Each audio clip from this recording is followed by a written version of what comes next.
გამარჯობათ. სიტყვა ანატომია ნიშნავს აგებულებას, სტრუქტურას. სიცრუესაც ქონია თავისი აგებულება, თავისი სტრუქტურა. ბირთვი, შინაარსი, ცენტრალური იდეა სიცრუისა ყოველთვის არის ხოლმე დაფარული. მინიმუმ 3-4 ფენა შეფუთვა ადევს გარედან, რომ მყრალი-სუნი გარეთ არ გამოვიდეს და თუ ვინმე ზედაპირული ანალიზით კმაყოფილდება, 1 და 2 ფენა შეფუთვის მოხსნის შემდეგ დაკმაყოფილდეს და გაჩერდეს. ღმერთი არის თვითონ ჭეშმარიტება. ეშმაკი კი, როგორც ცრუ, მისთვის არის უსასრულოდ მიუღებელი. უფალი ვერ იმეტებს ხოლმე ადამიანს, რომ ეშმაკი ატყუებდეს. ამიტომ ამ შეფუთვას გლიჯავს ხოლმე და შინაარსს გვაჩვენებს, რა არის სინამდვილეში. ეშმაკი არის მატყუარა, თუმცა თავისთვის ძალიან კარგად იცის სიმართლე. ამიტომ, როდესაც გადაწყვიტავს თავისი ლამაზად შეფუთული სიბინძურე ძალიან ძვირად გაყიდოს, შემდეგი ტაქტიკით მოქმედებს.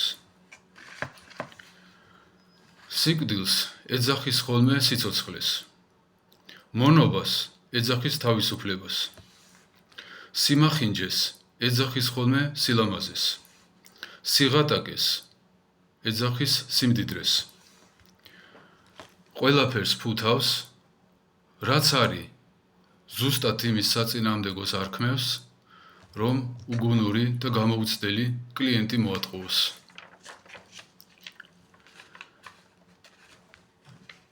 თავის საქმეებში ჩათრევით, ეშმაკი ადამიანს ითრევს თავის მომავალში. როგორც თვითონ მიდის ჯოჯოხეთში, ისე უნდა რომ ჩვენ ჩაგვითრიოს ჯოჯოხეთში. სისასტიკეს ეძახის ხოლმე სამართლიანობას. ეს არ ხდება ხოლმე მარტო იდეოლოგიურად, ეს ხდება ყოველდღიურ დონეზე. ნარკოტიკს, ანუ საწამლავს, ეძახიან ხოლმე წამალს. ფულის ფლანგვას, აი კაზინო, არასაჭირო ნივთების შეძენა, ასე შემდეგ. ამას ეძახიან ხოლმე ხელგაშლილობას და თამაშს. სამშობლოს გაყიდვა ინვესტიცია არის ხოლმე. ინფლაცია, ადამიანების დანაზოგის გაუფასურება, ყველაფრის გაძვირება, ეს არის ხოლმე ეკონომიკის ზრდა. გამორჩეულად პათოლოგიური ვინც არის, ის არის ხოლმე კარგი ბიჭი. და ასე დაუსრულებლად. ზუსტად იმის საწინააღმდეგოს დარქმევა, რაც არის სინამდვილეში.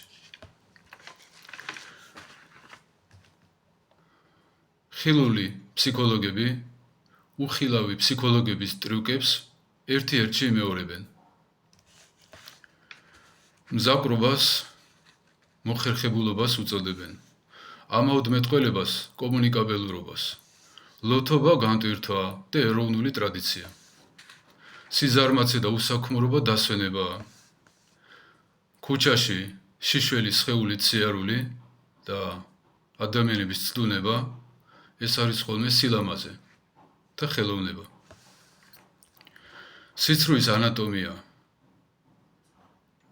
თავის თავში აუცილებლად გულისხმობს შეფუთვას. ეს არის ადამიანის დაცემაზე მორგებული ცნებათა ჩანაცვლება. ყოველი ადამიანი არის ინდივიდუალური. ამიტომ ეშმაკი თითოეულ ჩვენგანზე ცდილობს ინდივიდუალური შეშლილობის მორგებას.